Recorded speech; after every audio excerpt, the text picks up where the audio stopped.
Good morning everyone. আজকে সকাল সকাল দেখতে পাচ্ছ যে দুজনের হাতে এরকম পাস্তার থালা।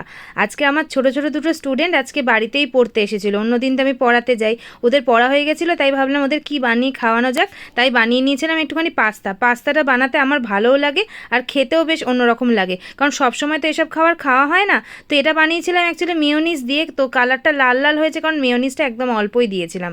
দুপুরবেলা খাচ্ছিলাম হচ্ছে আজকে চিংড়ি মাছের ঝোল আর ভাত। বাবা নিয়ে এসেছিল গলদা চিংড়ি, তো পাতলা করে পটল আলু দিয়ে ঝোলই হয়েছিল, কারণ মালাইকারি করার ইনগ্রিডিয়েন্টস অনেক লাগে, তো সেগুলো কিছুই ছিল না। তাই জন্য ভাবলাম যে পটল আলু দিয়ে চিংড়ি মাছটাই খাওয়া যাক। এটাও কিন্তু আমার দারুণ পছন্দের একটা খাবার।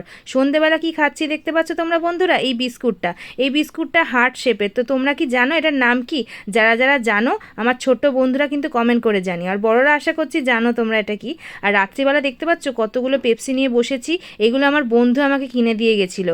তো দেখো চকলেট ফ্লেভার আছে, ব্লুবেরি আছে, তারপর আম পান্না আছে, অরেঞ্জ আছে।